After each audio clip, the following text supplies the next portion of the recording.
이것이 너희의 간구와 예수 그리스도의 성령의 도우심으로 나를 구원에 이르게 할 줄 아는 거로 나의 간절한 기대와 소망을 따라 아무 일에든지 부끄러워하지 아니하고 지금도 전과 같이 온전히 담대하여 살든지 죽든지 내 몸에서 그리스도가 존귀하게 되게 하려 하나니 이는 내게 사는 것이 그리스도니 죽는 것도 유익함이라.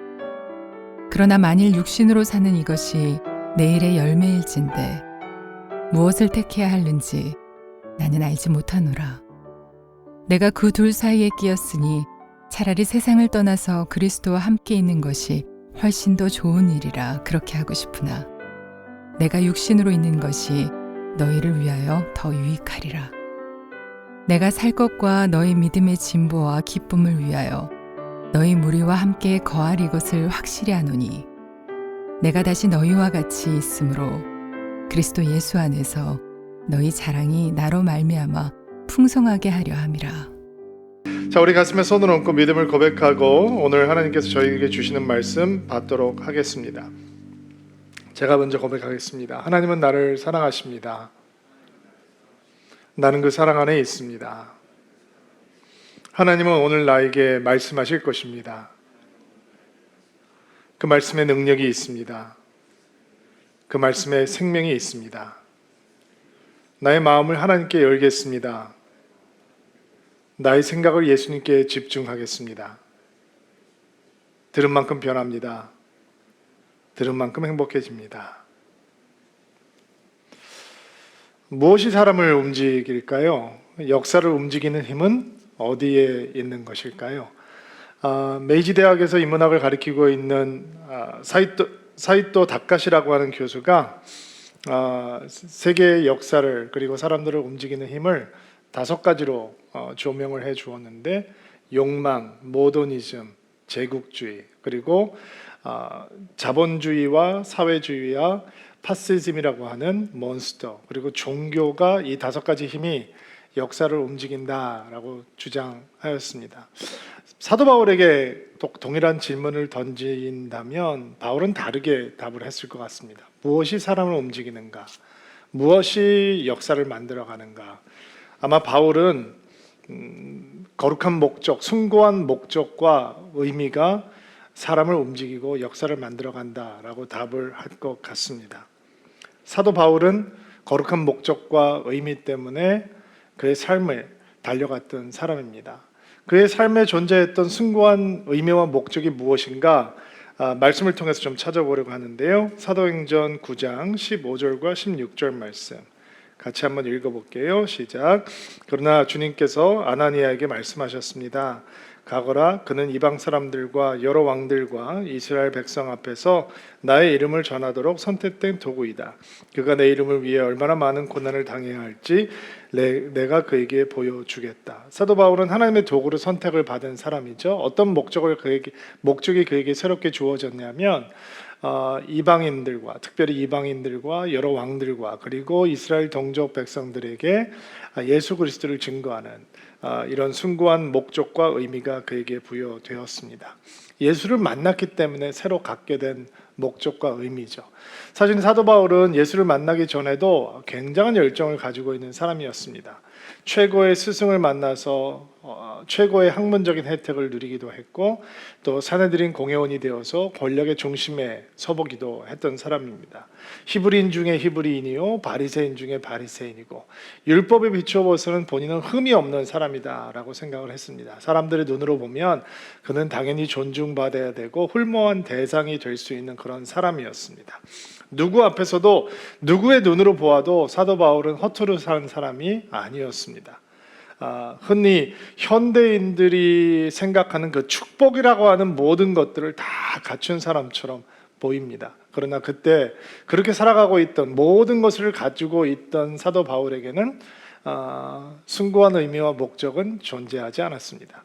그가 가지고 있었던 종교적인 열심도 사실은 그것이 자신의 목적이요 의미다라고 생각을 하면서 따랐던 것이지만 사실은 예수 그리스도를 만나고 보니 그것이 헛된 것이었다라고 하는 것을 사도 바울은 알게 되었습니다. 사도 바울이 예수 그리스도를 만나기 전에 집착하고 있었던 모든 것, 그가 붙들려고 그렇게 애썼던 모든 것, 그가 중요하다고 생각했던 것들, 그가 표대를 삼았던 모든 것들이 마치 배설물 같다라고 고백을 하지 않습니까? 사도 바울에게 인생의 전환점은 사실 예수 그리스도를 만난 다음에 그게 주어졌던 그런 새로운 소명과 새로운 사명과 새로운 목적과 의미입니다.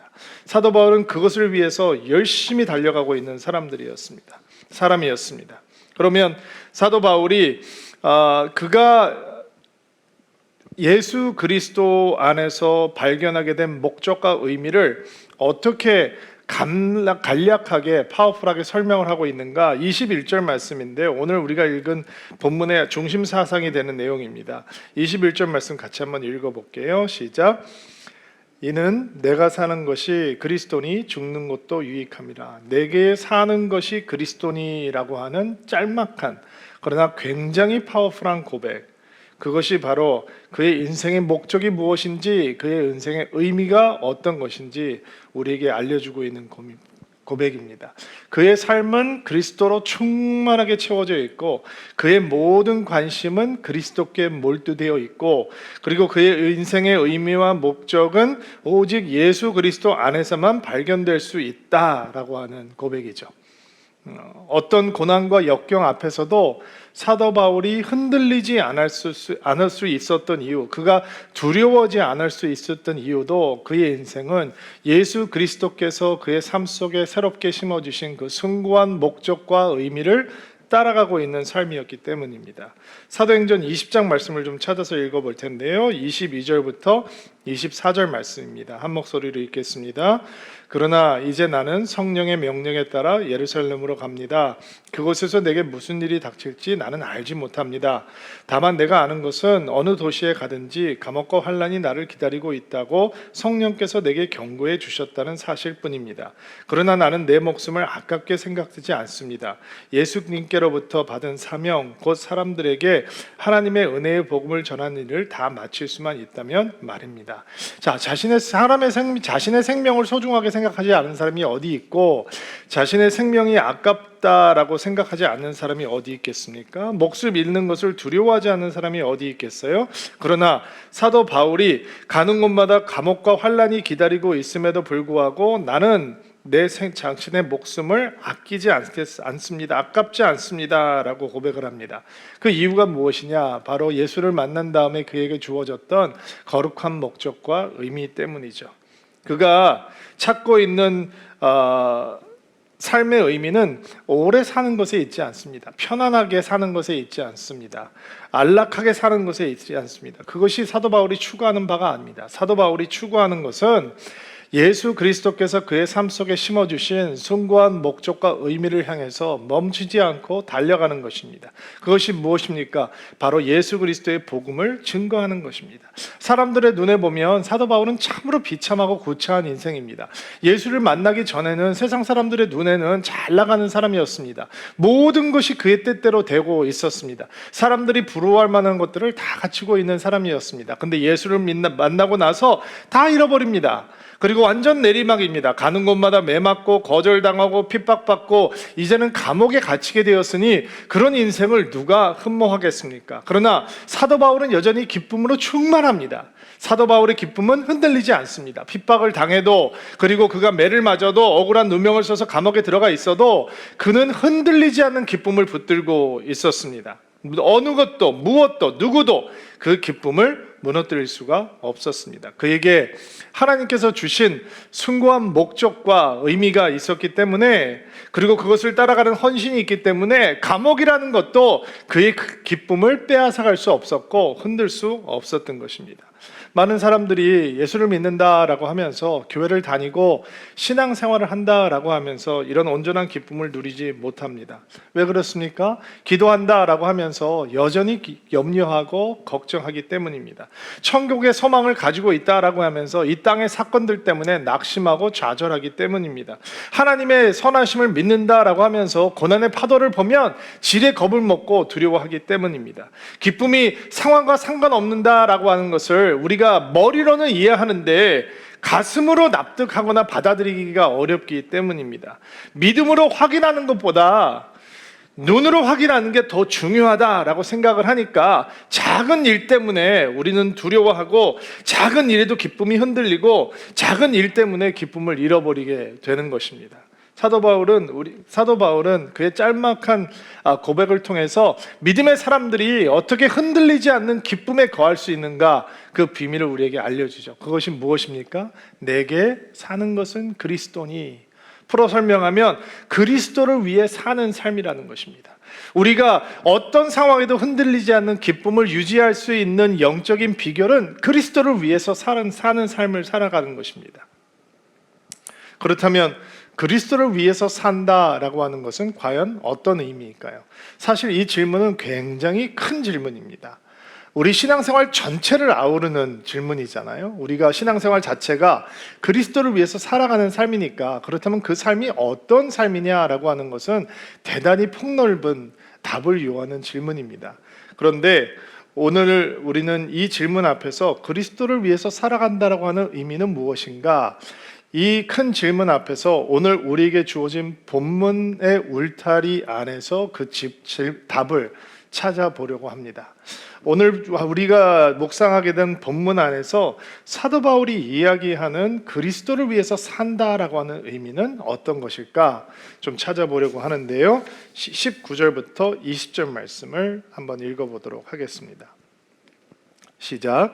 이것이 너희의 간구와 예수 그리스도의 성령의 도우심으로 나를 구원에 이르게 할 줄을 아는 거로 나는 나의 간절한 기대와 소망을 따라 아무 일에든지 부끄러워하지 않고 아니하고 지금도 전과 같이 온전히 담대하여 살든지 죽든지 내 몸에서 그리스도가 존귀하게 되게 하려 하나니. 자, 그리스도를 위해서 산다라고 하는 것은 어떤 의미이냐? 바울에게는, 그리고 바울이 우리에게 가르쳐주는 그 삶의 의미는 그리스도를 존귀하게 하는 삶을 살아가는 것이 그리스도를 위해서 산다라고 하는 의미입니다. 예수 그리스도를 높이는 삶을 살아가는 것이 그리스도를 위한 삶이 되는 것입니다. 자, 지금 사도 바울이 감옥에서 재판을 기다리고 있죠. 어떤 판결이 나올지 알 수가 없습니다. 목숨을 잃을 수도 있습니다. 그런데 그는 내가 감옥에서 풀려날 것을 확신한다라고 얘기합니다. 그 이유를 두 가지로 제시하는데, 첫 번째는 그 성도들이, 빌립보 교회 성도들이 바울을 위해서 중보하고 있기 때문에, 당신들이 나를 위해서 기도해주고 있기 때문에 나는 이 상황에서 풀려날 것을 확신하고 있습니다. 두 번째는 예수 그리스도의 성령의 도우심이 있기 때문에 나는 내가 구원을 얻게 될 것을 믿습니다. 이렇게 확신하는 거죠. 자, 목회자들이 사역을 하는 사람들이 성도들의 중보 기도가 얼마나 필요한지 볼 수 있는 고백입니다. 사도 바울이 감옥에 갇혀서 절망과 낙심 가운데 있을 수밖에 없는 상황인데도 불구하고 그는 내가 곧 풀려나게 될 것을 믿습니다라고 얘기하는 이유는 성도들이 중보하고 있기 때문이에요. 성도들은 열심히 뜨거운 마음으로 사도 바울을 위해서 중보하고 있고, 바울은 그들의 기도에 자기 자신을 철저하게 의탁합니다. 이게 놀라운 교회의 아름다운 모습이고 공동체의 모습인 거죠. 이런 중보자가 있는 교회는 정말 아름다운 교회이고, 이런 중보자들이 기도해주는 목회자는 정말 축복받은 사람이라고 생각을 합니다. 예전에 부흥하는 한 교회에서 제가 들었던 이야기인데, 설교하는 강대상 밑이 중보기도실이라는 거예요. 그래서 예배가 시작이 되면 중보기도자들이 그 중보기도실에 들어가서 예배가 끝날 때까지 예배를 인도하는 사람들, 설교자들, 그리고 설교를 듣는 성도들을 위해서 계속 지속적으로 기도한다는 거예요. 얼마나 아름다운 기도의 모습이에요. 교회의 모습입니까? 이런 예배 하나님께서 은혜를 주시지 않겠습니까? 저희도 대면으로 예배를 평상시 같이 예배를 드린다면 2부 예배 전에, 그리고 3부 예배 전에 중보자들이 모여서 열심히 예배를 위해서 기도하고 설교자를 위해서 기도하고 또 설교를 듣고 들을 성도님들이 은혜 받게 해달라고 기도를 합니다. 사실은 그 기도 소리가 저한테는 엄청난 힘이 되고 격려가 됩니다. 때때로 일부 예배 때 설교가 잘 안 된 주일에는 그들의 기도 소리를 듣고 낙심하는 대신 다시 뜨거운 열정을 갖고 열심을 갖고 2부 예배 때 설교를 할 때 하나님께서 은혜를 주시는 것을 참 많이 경험했습니다. 이렇게 헌신적인 중보자가 있는 교회, 그리고 이렇게 헌신된 중보자들을 향해서 자기 자신을 철저하게 의탁하는 사도 바울 같은 사역자들이 있는 교회, 이것이 진짜 공동체, 믿음의 공동체의 모습인 것입니다. 서울 드림교회 이런 믿음의 공동체의 모습이 충만하게 임하게 되기를 예수 그리스도 이름으로 축복합니다. 여러분, 저희 목회자들을 위해서 이렇게 기도해 주시기를 부탁합니다. 여러분들께서 눈물로 기도하고 중보하는 자리에서 하나님께서 뜨거운 은혜를 부어 주실 것입니다. 사도 바울은 빌립보 교회 성도들의 중보를 받으며 성령의 도우심으로 반드시 그가 이 상황에서 벗어나서 풀려날 것을 확신하고 있습니다. 그리고 그의 기도 제목은 풀려나는 것에 있지 않습니다. 그가 어떤 상황이든지 담대하게 예수 그리스도를 부인하거나 배신하지 않고 예수 그리스도를 증거하는 것이 그의 관심입니다.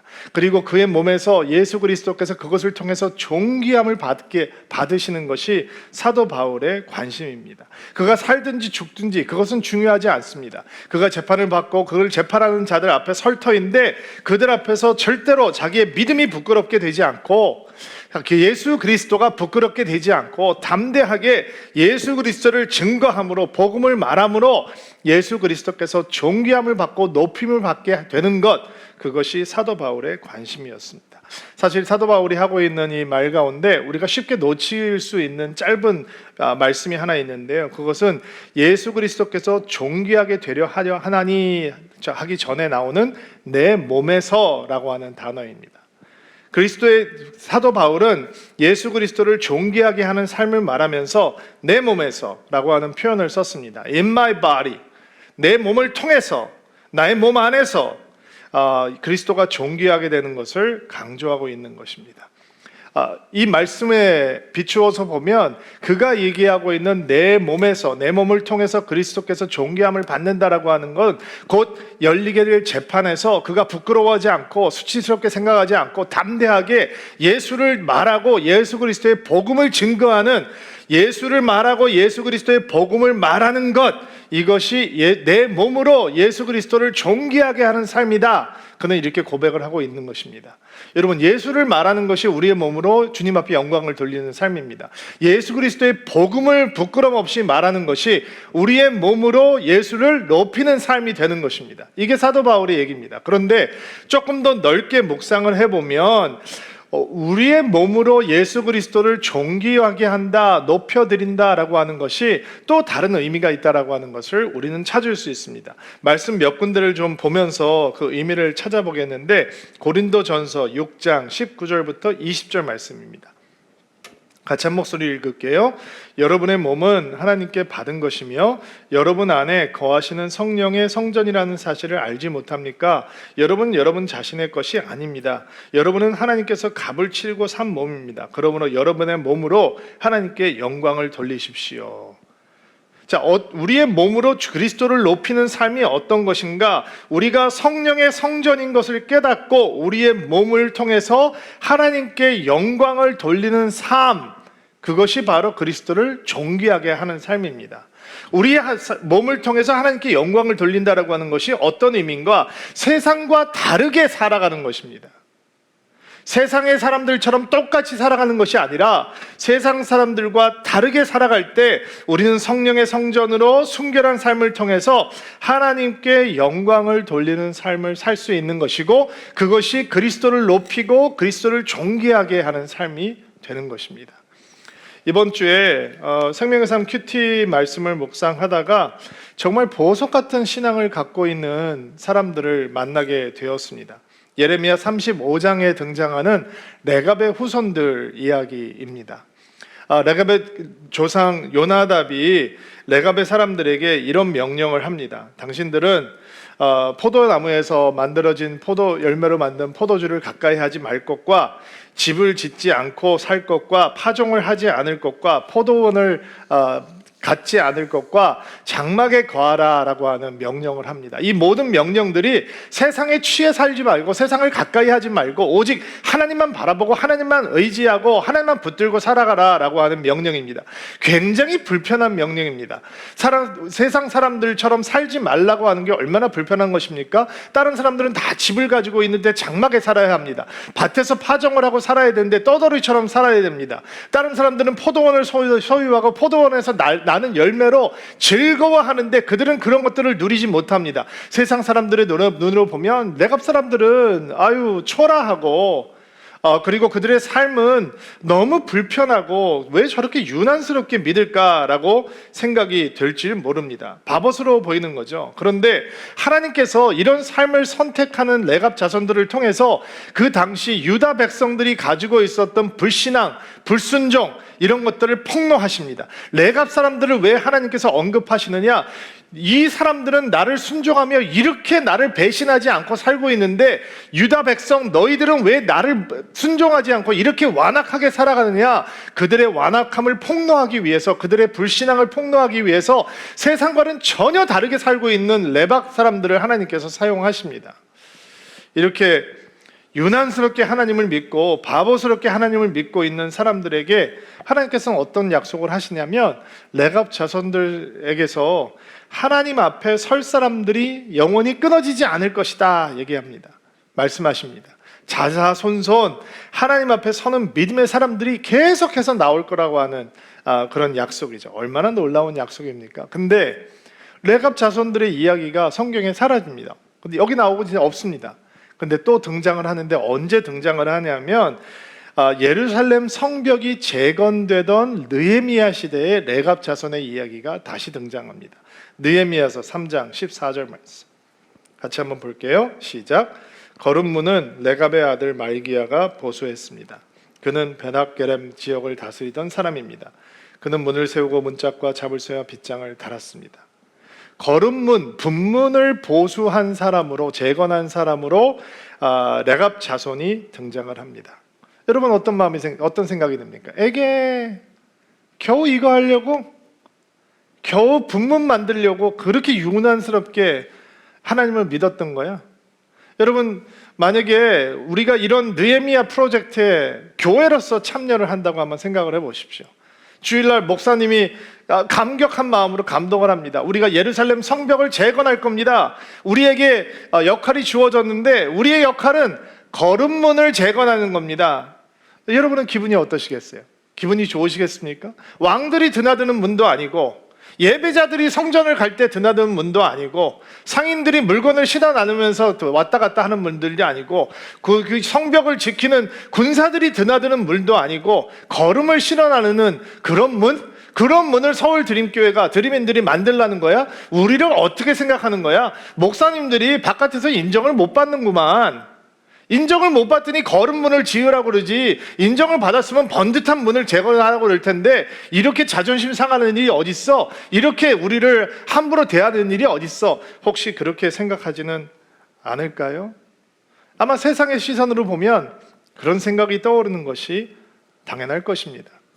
너무 민망하다. 유난스럽게 믿었던 결과가 바로 이거냐? 이렇게 신앙을 지키려고 노력을 했는데 세상과 다르게 살려고 노력을 했는데 그것이 우리는 하나님 앞에 영광을 되는 삶이라고 생각을 했는데 결국 우리에게 주는 것이 거름문 만들라는 거냐?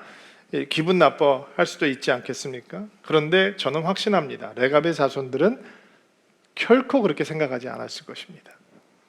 그들은 주의 궁정에서 한 날이 다른 곳에서의 첫날보다 더 낫고 악인의 장막에 거하는 것보다 하나님의 성전의 문지기로 있는 것이 더 좋다라고 하는 시편 기자의 고백을 그들은 알고 있었을 겁니다. 사랑했을 겁니다. 그들의 삶이 그것을 보여줍니다. 여러분, 그리스도를 존귀하게 하는 삶이 무엇일까요? 세상과 다르게 살아야 하나님 앞에 영광이 되는 것입니다. 그리고 레갑자손의 모습, 그렇게 불편하게 살면서 하나님의 걸음문을 만들며 기뻐하고 즐거워하고 충성스러웠던 모습이야말로 세상과 다르게 살아감으로 성령의 성전으로 그리스도를 높이고 존귀하게 해드리는 삶의 모델이 되는 것입니다. 여러분, 이런 믿음이 여러분의 믿음 되기를 주의 이름으로 축복합니다. 또 우리의 몸으로 그리스도를 존귀하게 하는 삶이 어떤 것이냐, 로마서 6장 13절 말씀을 한번 보겠습니다. 같이 읽을게요. 또한 여러분의 몸을 불의를 행하는 도구로 죄에게 내어주지 말고 죽은 자들 가운데서 살아난 자들답게 여러분의 몸을 의를 행하는 도구로 여러분 자신을 하나님께 드리십시오. 우리의 몸을 하나님을 높이는 도구로, 의를 행하는 도구로, 의의 병기로 하나님 앞에 드리는 삶이 우리의 몸으로 그리스도를 존귀하게 해드리는 삶이 됩니다. 여러분, 우리의 몸이 그리스도를 높이는 도구가 될 수도 있고 그리스도를 배반하는 도구가 될 수 있습니다. 우리의 몸이 의의 도구, 의의 병기가 될 수 있는 반면 불순종을 행하고 불의를 행하고 정욕과 죄를 탐하는 도구가 될 수도 있습니다. 어떻게 하면 우리의 몸이 그리스도를 높이고 그리스도에게 의의 병기로 우리 자신을 내어드리는 삶이 될 수 있을까? 로마서 8장 말씀을 통해서 그 답을 찾으려고 하는데요. 8장 6절과 13절 말씀입니다. 연달아서 한번 읽어보겠습니다. 시작. 육신의 생각은 사망이요 영의 생각은 생명과 평안이리라. 너희가 육신대로 살면 반드시 죽을 것이로되 영으로서 몸의 행실을 죽이면 육을 따라 살면 우리의 몸은 죄를 대량 생산하는 공장이 되는 것이고, 영을 따라 살면 그리스도를 높이고 그리스도를 존귀하게 하는 의의 병기가 될 수 있다라는 것입니다. 우리가 성령을 따라 살 때 우리는 지속적으로 죄와 맞서서 싸울 수 있습니다.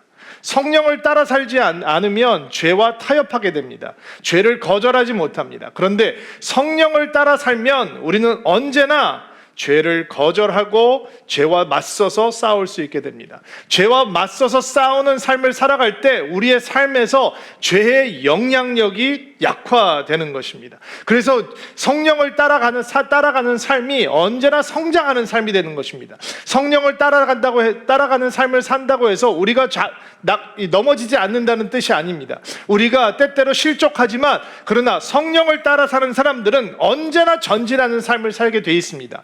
3번 넘어져도 4발짝 앞으로 가기 때문에 한 발 전진하는 삶이 되는 것입니다. 육신을 따라 살면 4번 전진했다가도 5번 넘어지기 때문에, 그리고 결국은 일보 후퇴하는 삶을 살 수밖에 없지만 성령을 따라 사는 사람들은 언제나 성장하고 언제나 주님 앞에 다가가는 삶을 살게 되는 것입니다.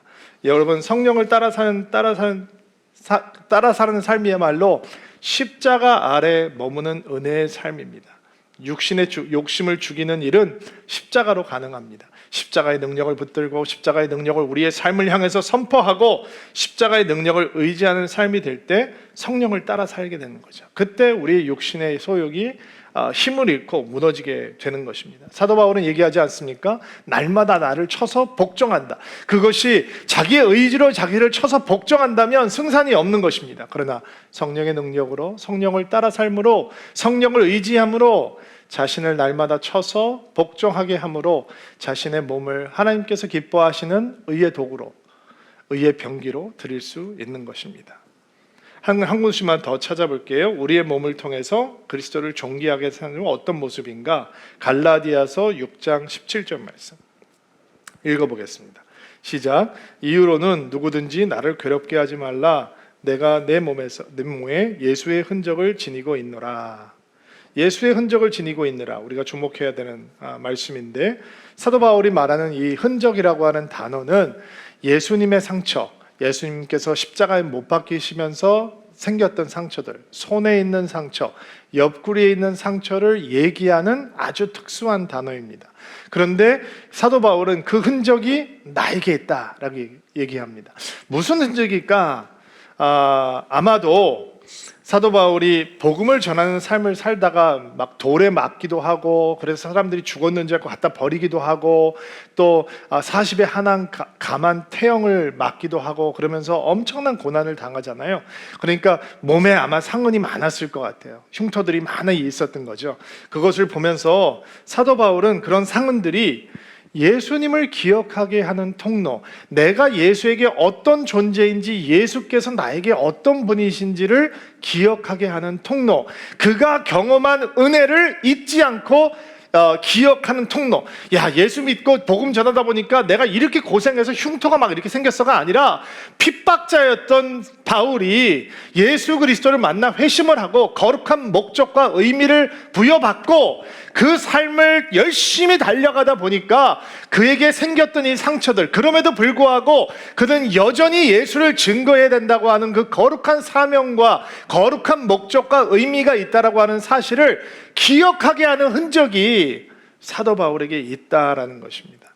여러분, 우리의 몸을 통해서 그리스도를 존귀하게 하는 삶이 어떤 삶일까요? 그 예수의 흔적, 은혜의 흔적을 잊지 않고 살아가는 것입니다. 여러분, 왜 십자가 목걸이 하고 다니십니까? 여러분, 그 흔적을 기억하기 위해서 아닙니까? 예수가 어떤 분인지, 내가 어떤 은혜를 체험했는지 순간이라도 기억하고 싶어서 십자가 목걸이 하는 거 아닌가요? 여러분, 자동차에 물고기 문양을 하고 다니는 이유가 뭐예요? 바로 그 이유 때문이 아닙니까? 여러분, 집 앞에 서울드림교회 교표를 붙여놓고 있는 이유가 무엇입니까?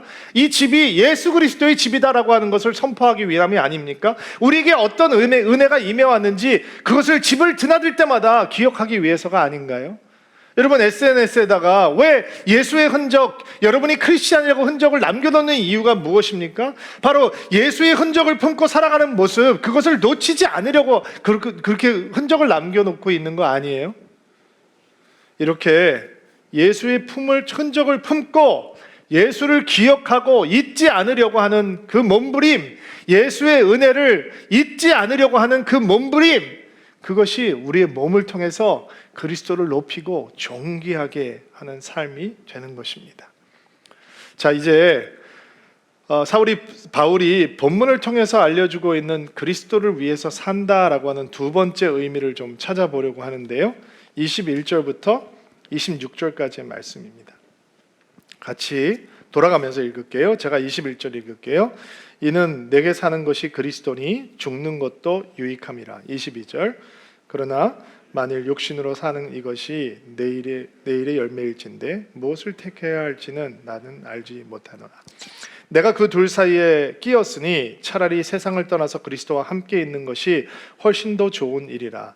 그렇게 하고 싶으나 내가 육신으로 있는 것이 너희를 위하여 더 유익하리라. 내가 살 것과 너희 믿음의 진보와 기쁨을 위하여 너희 무리와 함께 거할 이것을 확실히 아노니. 26절. 내가 다시 너희와 같이 있으므로 그리스도 예수 안에서 너희의 자랑이 나로 말미암아 풍성하게 하려 함이라. 아멘. 바울이 장차 경험하게 될지도 모르는 일, 즉 사형 선고를 받아서 죽을 수도 있다라고 하는 일을 생각을 하면 그는 어떤 고백을 하느냐? 두렵다라고, 걱정된다라고 고백하지 않죠. 죽음도 유익하다라고 얘기합니다. 왜 유익하다라고 얘기하느냐? 사도 바울에게 죽음은 그리스도와 함께 하는 것입니다. 그리스도를 만나는 것이고 그리스도와 함께 연합하는 것입니다.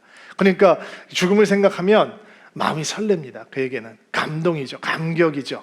두려움의 대상이 아니라 소망의 대상이에요. 그리고 그는 그것을 갈망합니다. 그렇기 때문에 그가 죽는 것도 유익하다라고 생각하는 것입니다. 죽음을 생각하면 세상을 떠나서 그리스도와 함께 있고 싶은 마음이 너무 커지니까 그것이 내가 원하는 바라라고 담대히 얘기를 하는 것입니다. 근데 그에게 딜레마가 있습니다. 그리스도를 생각하면, 자기 자신만 생각하면 빨리 주님을 만나서 그리스도와 함께 있고 싶은 마음이 큰데, 교회를 생각하면, 성도들을 생각하면 마음에 다신 딜레마가 있는 것입니다. 그리고 이 딜레마의 모습 속에서 그리스도를 위해 사는 삶이 어떤 것인지 사도 바울이 우리에게 가르쳐주고 있습니다. 바울의 딜레마는 성도들을 돕고 그리고 더 많은 사람들을 그리스도께 인도하고 그들이 믿음이 성장할 수 있도록 양육하고 그것을 위해서는 그 성도들과 함께 있어야 된다라는 것입니다. 그리스도를 생각하면, 자기 자신의 마음을 생각하면 빨리 그리스도를 만나고 싶은 마음이 있는데, 성도들을 생각하면 이 땅에 더 오래 머물러서 그들의 믿음이 성장할 수 있도록 돕고 그들의 기쁨이 충만할 수 있도록 돕고 예수 그리스도를 그가 증거하는 것처럼 그들도 담대하게 증거하는 인생이 되고 그리스도의 장성한 분량까지 그들이 성장하게 도와주고 하는 이 갈망의 마음이 사도 바울에게 여전히 존재하는 거예요. 그래서 사도 바울이 이 둘 사이에서 끼었다라고 이렇게 표현을 하는 거예요. 마음으로는 주님 앞에, 한 마음으로는 너무 함께하고 싶은 마음이 큰데, 한 마음으로는 교회에 머물러서 그 성도들이 믿음의 장성한 분량까지 성장할 수 있도록, 그리스도를 온전히 성장하는 믿음이 충만할 수 있도록, 믿음이 중보하고 그들의 기쁨이 충만해질 수 있도록 성도들을 돕고 싶은 마음이 너무너무 큰 거예요. 바로 거기서 우리는 그리스도를 위해서 사는 삶이 어떤 삶인지 배우게 되는 거죠. 주님을 위해서 사는 삶이란 형제를 위해서 사는 삶인 거예요. 그리스도를 위해서 사는 삶이란 형제를 돕고 형제를 섬기는 삶을 살아가는 거예요. 여러분, 사실 이런 이야기가 철저하게 이기적인 사회 속에서 살아가고 있는 우리들은 참 받아들이기 힘든, 부담되는 믿음의 모습이고 영성의 모습일 것입니다. 왜냐하면 우리는 노력하지 않아도, 수고하지 않아도 나를 위해서 살고 내 가족만을 생각하는 이 자기중심적인 것들이 너무 쉽게 우리 안에 들어오거든요. 그런데 우리가 다른 사람을 위해서 존재하고, 우리가 다른 사람을 이롭게 하기 위해서 있어야 하고, 다른 사람에게 유익을 주기 위해서 내가 원하는 것들을 희생하고 내려놓는다라고 하는 생각은 믿음이 아니라면 절대로 배울 수 없는 모습이거든요. 그리고 교회라고 하는 공동체는 나를 위한 삶이 아닌 형제를 위한 삶이 어떤 것인지 훈련할 수 있는 최고의 자리가 되어 줍니다. 사람들이 교회 와서 실망하고 좌절하는 이유는 우리의 숨겨진 기대감을 그 사람들이 충족해 주지 못하기 때문입니다. 교회에 들어와서 교회를 체험하고 공동체를 체험하고 싶은데도 불구하고 여전히 우리 안에는 다른 사람들이 내 필요를 채워야 된다라고 하는 이기적인 마음이 우리 안에 들어와 있다라는 것이죠. 나치 정권 시대 때 독일 교회를 인도했던 보석 같은 믿음을 가지고 있었던 바네퍼라고 하는 목사님이 계시는데, 성도의 공동생활이라고 하는 책을, 라이프 투게더라고 하는 책을 쓰셨어요. 명저인데 거기에 우리의 마음에 경종을 울려주고 있는 지적이 등장을 합니다. 제가 한번 읽어볼게요. 그리스도인의 사귐이 흔히 송두리째 깨어져 나가는 까닭은 그것이 무엇인가를 바라는 생각에서 솟아났기 때문입니다. 처음으로 그리스도인의 공동생활에 뛰어든 그리스도인은 흔히 공동생활이 어떠해야 하느냐에 대해서 아주 또렷한 생각을 가지고 들어와서 그것을 실현하기 위해 노력합니다. 그리스도인의 사귐 속에 들어오는 인간의 모든 희망적인 꿈이야말로 참다운 사귐을 가로막는 것이기 때문에 부서져야 하는 것입니다. 그리스도인의 사귐보다도 사귐에 대한 자신의 꿈을 더 사랑하는 사람은 본래 뜻하는 바가 정직하고 진지하고 희생적이다 하더라도 결국 그리스도인의 사귐을 파괴하는 사람이 되고 맙니다. 하나님은 꿈 같은 생각을 미워하십니다. 그것은 사람을 교만하고 건방지게 만들기 때문입니다. 그리스도인의 사귐을 꿈으로 그려보는 사람은 하나님이나 남이나 자신에게 자기의 꿈을 이루자고 요구하게 됩니다. 그는 요구하는 자로서 그리스도인의 사귐 속에 들어옵니다.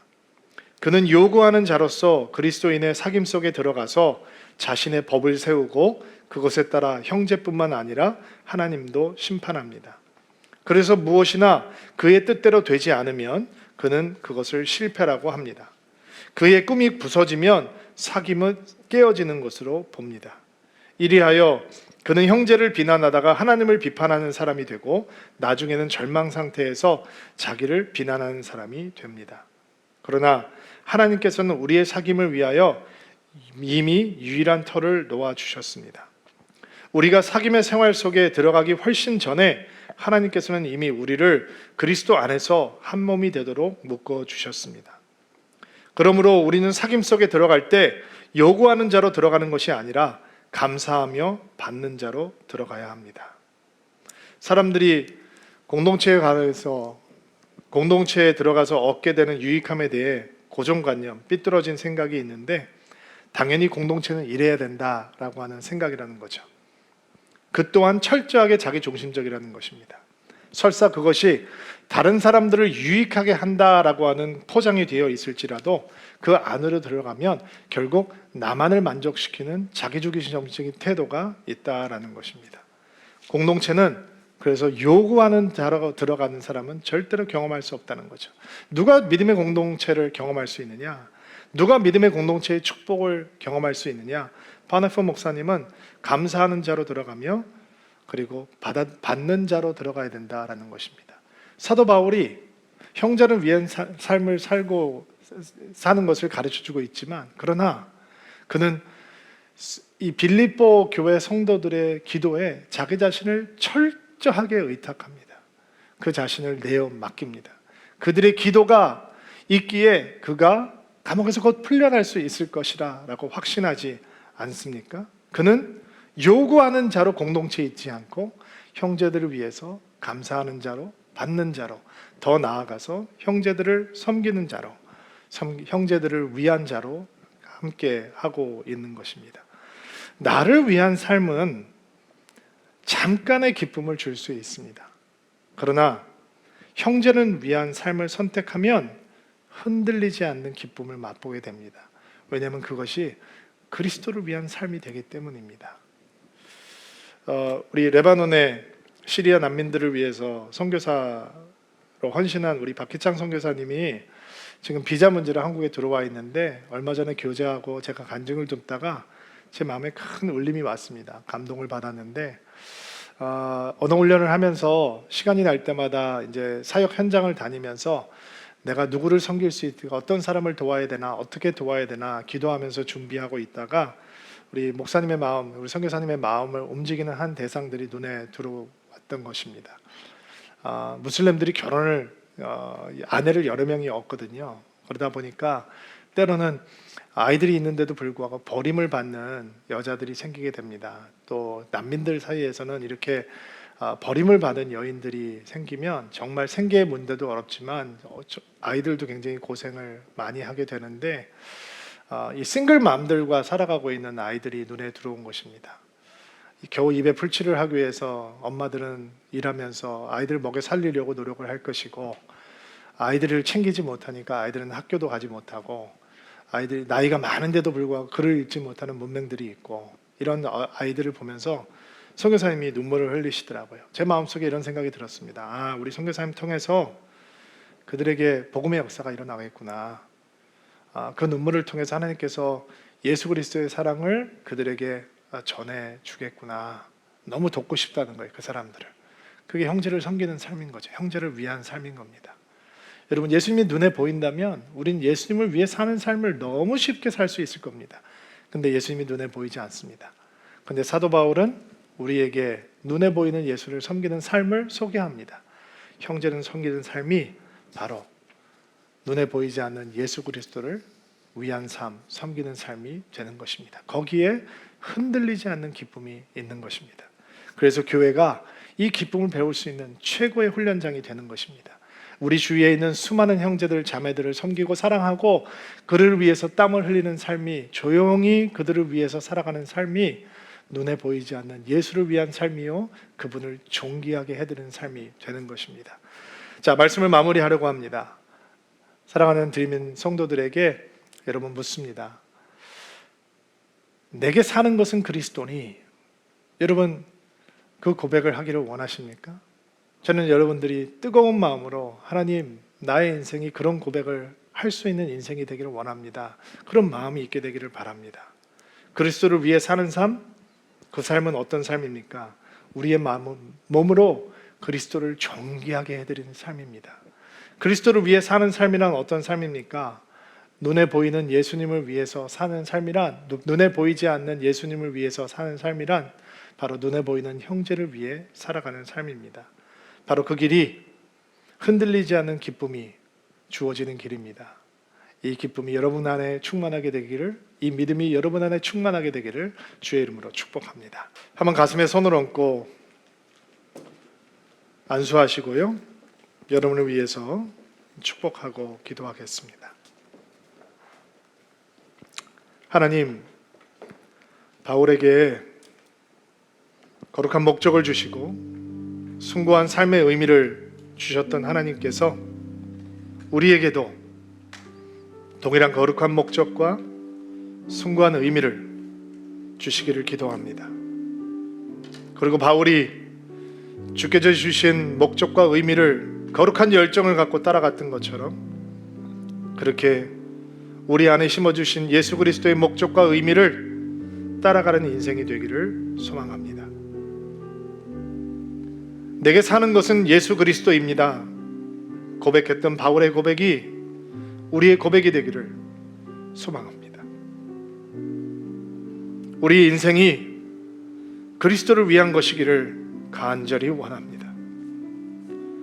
우리가 열심히 공부하는 이유가, 우리가 열심히 일하는 이유가, 우리가 노력하고 수고하는 이유가, 우리가 실력을 쌓아가고 재물을 쌓아가는 이유가, 우리가 매일매일 땀을 흘리며 살아가는 이유가 예수 그리스도를 위한 것이기를 원합니다. 우리의 삶이 예수님을 존귀하게 해드리는 삶, 예수님을 높이는 삶이 되기를 간절히 원합니다. 우리의 몸이 성전인 것을 기억하고 순결한 삶을 통해 예수님을 높여드리기 원합니다. 우리의 몸을 죄의 도구로 삼는 것이 아니라 의의 병기로 삼아 주님 앞에 온전히 드릴 수 있게 되기를 원합니다. 성령을 따라 살아가기를 소망합니다. 우리의 몸에 하나님을 기억하는, 예수님의 은혜를 기억하는 흔적을 갖게 하옵소서. 우리의 삶이 형제를 위한 삶이 되기를, 형제를 섬기는 삶이 되기를 원합니다. 무너진 인생들을 세우는 통로가 되게 하시고, 넘어진 자의 손을 붙들어 일으켜주게 하시고, 눈물을 흘린 자의 눈물을 닦아주는 인생 되게 하시고, 포기한 자들에게 희망과 소망을 불어넣는 인생이 되게 하옵소서. 그리스도를 위해 사는 삶을 살아감으로 흔들리지 않는 기쁨을 누리는 믿음의 인생 될 수 있도록 주께서 축복하옵소서. 이번 한 주도 주의 말씀을 아멘으로 받으며 시작합니다. 예수의 손을 붙들고 동행하며 승리하는 한 주가 될 수 있도록 은총을 베풀어 주시옵소서. 예수님의 이름으로 기도하옵나이다.